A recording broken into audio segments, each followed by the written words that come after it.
해외 주식 투자는 환율에 따라서 투자 실적이 들쭉날쭉합니다. 외국인들도 원화 환율 전망에 따라 국내 주식 투자 시점을 판단하죠. 그만큼 환율은 투자자들에게 중요한 변수인데요. 국내 최고의 외환시장 전문가로 꼽히죠. 변정규 미주은행 서울지점 전무 모시고 외환시장의 작동 원리, 원달러 환율 전망 자세히 들어보겠습니다. 변 전무는 최근 슈퍼달러 슈퍼리치라는 책을 냈습니다. 전무님 어서 오십시오. 네, 안녕하세요. 슈퍼달러 슈퍼리치 굉장히 두꺼운 책을 내셨네요. 네, 많이 두껍죠. 네, 주로 어떤 내용이 담겨 있나요? 네, 이게 그 실무적인 그 외환 시장의 내용을 담았습니다. 저희가 이제 경제학 책에서도 이제 외환 관련, 환율 관련 이렇게 내용들이 많이 나와 있는데요. 물론 이제 경제학이 기본이 돼야겠지만 실무적인 그 저희가 일반적인 그 일반인의 측면에서는 조금 접근하기 어렵거나 좀 부담스러운 내용도 많이 있을 거예요. 그것들을 이제 좀 편하게 저희가 어떻게 배우면 될 것인가 그런 내용을 주로 이제 담았습니다. 말씀하신 대로 환율이 일반인들에게는 조금 어려운데 이 일반인들도 환율을 알아야 되는 이유, 왜 환율이 일반인들에게도 중요하다고 해야 할까요? 예, 환율뿐만이 아니라 조금 이렇게 넓게 생각하면 외환시장인데요. 외환시장. 외환시장을 조금 더 넓게 하면은 국제금융입니다. 그게 더 이제 나가면은 국제 경제고요. 네. 그래서 이제 글로벌 경제에서 우리가 살고 있지 않습니까? 네. 이 글로벌 경제는 우리가 모두가 사실은 알게 모르게 부지불식 중에 예. 글로벌 경제 참가자로 우리 모두가 참가하고 있어요. 우리가 다 예. 한 사람 다 관련이 있을 수 예, 있다. 예. 아침에 커피 드셨죠? 그렇습니다. 예. 뭐 차도 관련이 드셨고요. 있습니까? 환율에? 아니, 다 관련이 있죠. 어떻게 환율에 그래, 관련돼 지금 뭐 전기 쓰고 있지 않습니까? 우리가 네. 이런 것도 전부 다 이제 글로벌 금융의 예. 이제 소산이거든요. 저희가 어. 이제 그 모르긴 하지만 이것들을 우리가 소비를 하고 있는 거예요. 소비자나 아니면 생산자나 글로벌 경제 우리가 소비자, 뭐 소극적으로는 소비자, 모두 다 소비자죠. 근데 생산자도 될 수 있어요. 뭐 이제 수출 제품에 이제 근무하시는 분들은 생산자도 되시죠. 그렇죠. 그래서 이것들이 직접적으로 외환 시장을 통해서 연결이 돼 있습니다. 외환 시장을 예. 통해서 내가 커피 한 잔 아침에 마시는 것도 외환 시장을 통해서도 연결이 돼 있다. 네, 그럼요. 이게 이제 좋아하는 커피가 있으시면 이게 외환 시장을 통해서 외환이 이제 환율이 오르면 비싸지면 예. 먹기 힘들어지지 않겠습니까? 그렇군요.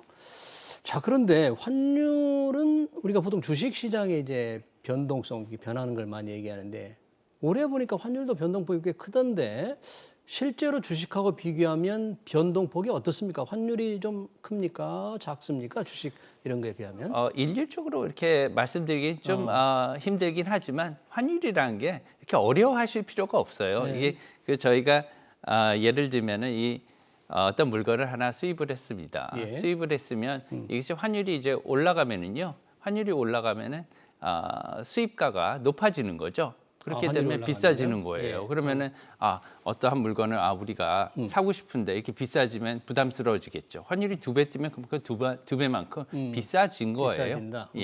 예. 그리고 마찬가지로 우리가 이 돈 있지 않습니까? 예. 환율은 두 가지 돈의 그런 교환 가치거든요. 네. 그래서 왜냐하면 우리가 어떠한 물건을 사면 이게 원화로 얼마, 2만 원, 3만 원 이렇게 정해져 있잖아요. 그렇죠. 해외에 가면은 미국에서 물건을 사면 햄버거를 하나 먹으면 뭐 10달러 이렇게 돼 있지 않습니까? 예. 그래서 이거는 정해져 있어요. 변하지 않습니다. 하지만 우리가 원화를 갖고 있으면 예. 이게 우리 원화는 이게 가격이 올랐을까 내려갔을까 이렇게 비교를 해보려면 다른 통화하고 비교를 해야 되는 거예요. 다른 통, 그렇죠. 그게 원화도 환율입니다. 없고. 예, 환율이고요. 예. 예. 그래서 이제 환율이 그래서 중요한 거고 더 나아가서는 앞으로 우리가 이제 통화도 결정할 수 있는 그런 시대에 올 거예요. 통화를 결정한다 우리 스스로. 예, 네. 뭐 디지털 통화 이런 거 많이 나오지 네. 않습니까? 예. 우리가 그 카드를 많이 쓰시잖아요. 그렇죠. 이것도 이제 디지털 지불 수단이긴 한데 거기서 더 발전한 게 이제 중앙은행에서 예. 우리나라 한국은행이나 미국 연준에서 이제 디지털 통화를 발행을 할 거예요. 예. 중앙은행들이요. 예. 그렇게 되면 우리 핸드폰 있지 않습니까? 예. 핸드폰 안에 이제 뭐 전자지갑 같은 걸 넣어놓고 뭐 달러 예를 들면 달러를 갖다가 예금할 수도 있고 살 수도 있고요. 예. 이제 원화를 살 수도 있고. 그래서 다시 말씀드리면 뭐냐면 앞으로 통화 결정권이 생긴다는 겁니다. 통화 결정권. 이게 이제 자기가 나중에는 이 통화를 갖다가 어떤 통화로 투자를 할 수도 있을지도 결정이 된다는 겁니다. 아, 그렇군요. 예. 뭐 통화 결정권이 생기는 때가 곧 이제 올 것 같은데요. 네. 주식 투자하는 사람, 특히 이제 해외 주식 투자하는 사람들은 환율이 그럼 왜 환율이 중요한 거예요?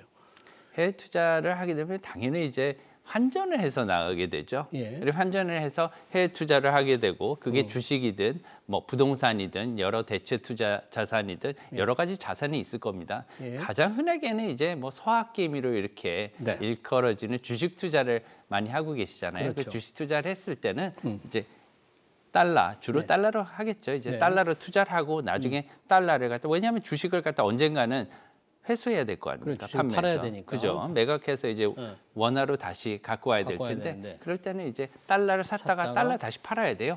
네, 이런 것들이 필요하게 되는 거죠. 예. 그래서 이제 환전을 했을 때 예. 유리하게 했을 때는 굉장히 좋겠죠. 예. 하지만 불리하게 했을 때는 투자에서 수익이 나도 환전을 잘못해서 전체적으로는 손해가 날 수 있는 가능성이 있습니다. 그렇기 때문에 자신의 환율 투자를 때문만이라도 손해가 날 수 있다. 그럼요. 그래서 환도 그렇고 외환도 그렇고 예. 그리고 이제 기초자산 투자한 것도 그렇고 양쪽에서 다 수익이 나게 하려면 예. 외환 시장을 공부하시는 것이 좋습니다. 그러면 일반적으로 달러 서학개미만 생각하면 달러 값이 쌀 때 미국 주식을 샀다가 달러 값이 비쌀 때 팔면 좋겠네요. 당연히 모든 게 다 그렇습니다. 싸게 때. 사서요, 비싸게 팔면 돼요. 지금은 어떤 그런 원리라면 지금은 어떤 상황으로 봐야 될까요? 지금은 이제 약간 조금 떨어졌죠. 달러 강세가 초강세로 가다가요. 조금. 예, 10월 달에는 1,400원대 이렇게 있었습니다. 그러니까요. 달러 예, 환율이 예. 너무 높아가지고 뭐 서학개미 분들도 이렇게 미국 주식을 매수하기가 좀 부담스러우셨을 때인데요. 예. 이제 11월 초에 갑자기 이렇게 급락을 해서 현재는 1,300원대의 거래가 되고 있습니다. 그래서 예. 초강세는 어느 정도 제어가 됐고요. 앞으로는 1,400원대 환율은 당분간은 좀 보기가 힘들 것 같습니다. 아, 당분간은. 예, 왜 내년 그렇죠?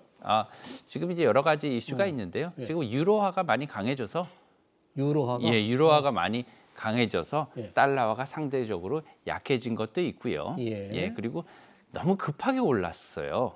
달러화가. 그동안의 달러화가. 9월 달, 10월 달에 예. 너무 급하게 1,200원대에서 급하게 물론 뭐 자이언트 스텝이라고 해서 4번 연속으로 0.75% 포인트를 올렸지 않습니까? 예. 너무 여기에 대해서 심리적으로 압박을 받은 거죠, 시장도. 네. 그러면 당분간 달러가 1,400원, 원달러 환율 400원이 안 될 거라 그러면 미국 금리가 이제 올라봐야 한두 번 오르고 이제 멈춘다 뭐 그런 전제인가요? 어떤 한간에서는 이제 그 속도 조절을 한다 이런 말이 많이 있습니다. 안 그래도 내일 모레면은요. 이제 올해 마지막 연준의 FOMC 금리 결정이 나오게 됩니다. 그렇죠. 결정이 나오는데 이제 저희들은 한 0.5% 포인트 지금까지는 0.75%라는 높은 금리를 올렸는데 조금 속도 조절을 하면서 연준이 지금 너무 피로가 누적돼 있기 때문에 좀 낮추면서 0.5% 보면서 좀 이렇게 보면서 쉬어가지 않을까 약간은 쉬어가면 되지 않을까 이렇게 생각을 하고 있지만 내년까지는 5% 이상의 기준금리 상단은 봐야 되겠다 이렇게 생각을 합니다. 5%? 예, 적어도 5% 이상. 그러면 이번 14일에 0.5% 포인트 올리더라도 내년에 또 한두 차례 더 올린다 그런 얘기예요. 그러면 이제 2, 4분기 정도부터는 조금 이제 그 미국 연준의 기준금리의 정점을 확인할 수 있지 않을까 이런 그 기대감이 있고요.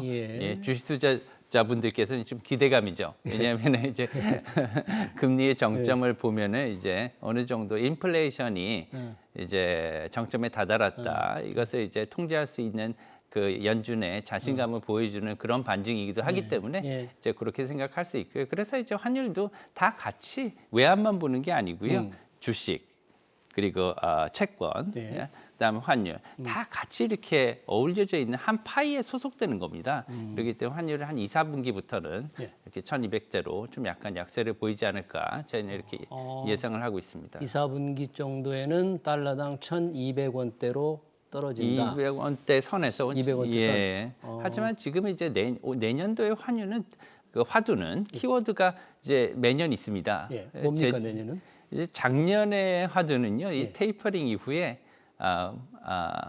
물가 상승, 인플레이션. 예. 이제 맨날 일시적이라고 많이 그러셔가지고 파월 비난을 의장이 많이 그랬잖아요. 받으셨잖아요. 예. 부담이 컸을 텐데 사실은 이제 물가 상승이 생각보다 컸지 않습니까? 그렇죠. 그 위에는 물가 상승이 커지니까 연준이 할 수 없이 고금리 태세로 전환을 할 수밖에 없었죠. 예. 그래서 올해는 키워드가 고금리였습니다. 고금리. 금리 인상. 예. 이제 내년에 무엇일까 하면 이제 내년에는 여러 가지 변동성과 더불어 신용에 대한 문제가 여러 가지로 이제 이슈가 이렇게 나올 것으로 생각이 됩니다. 신용 문제. 예, 신용 문제. 신용 문제 하면은 부도가 다 난다는 네, 거야 그런 이렇게 거 생각했는데 그건 아니고요. 네. 그렇지 않고 이제 신용 같은 경우에는 우리가 거래하는 금융거래의 가장 기본이 됩니다. 이 신용이 없으면 거래가 일어나질 않죠. 그래서 강원도 사태를 이번에 봐도 이제 레고랜드. 예, 왜냐하면 이게 강원도 사태가 왜 일어났냐 하면 회사채를 갖다 보증을 해주겠다 그러는데 보증을 안 해주니까 신뢰도가 추락을 하게 된 겁니다. 예. 신뢰도가 폭락을 하게 되니까 신뢰가 없어지는 거잖아요. 예. 신뢰가 없어지기 때문에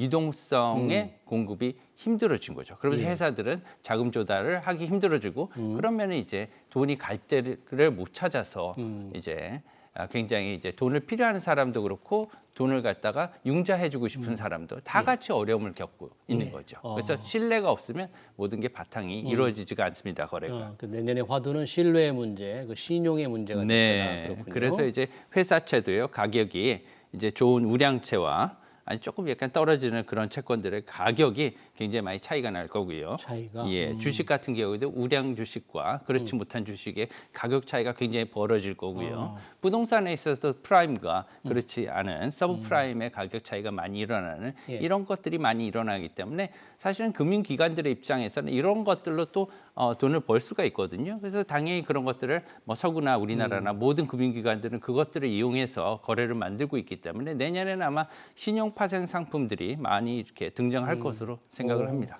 투자자들도 그런 신용의 차이에 좀 주목을 하고 굉장히 신경을 좀 써야 되겠네요. 네네. 환율의 변화만으로 본다면 내년에 국제적으로 이렇게 그 외국 해외 주식을 사는 사람들이 많잖아요. 어느 지역의 돈값이 좀 많이 오를까요? 그러니까 좀 투자할 만한 환율 변화만으로 본다면. 환율만으로요. 굉장히 어려운 질문이십니다. 환율 전문가시니까.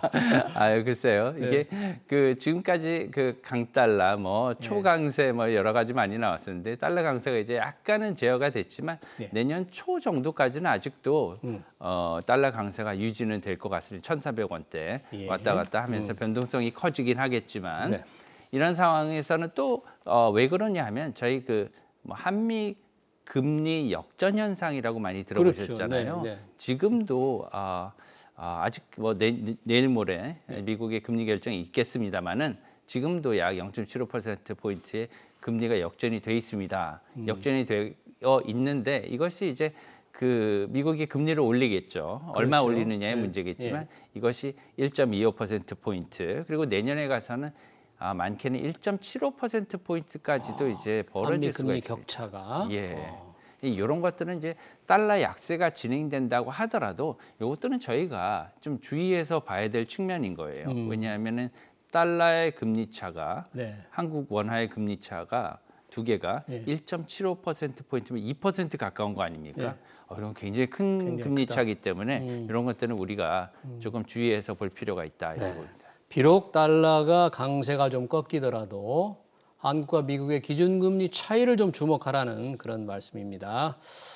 네, 이 외환시장의 작동 원리, 환율의 중요성, 원달러 환율 전망까지 잘 들었습니다. 지금까지 변정규 미주은행 서울지점 전무였습니다. 전무님 고맙습니다. 네, 감사합니다. 네.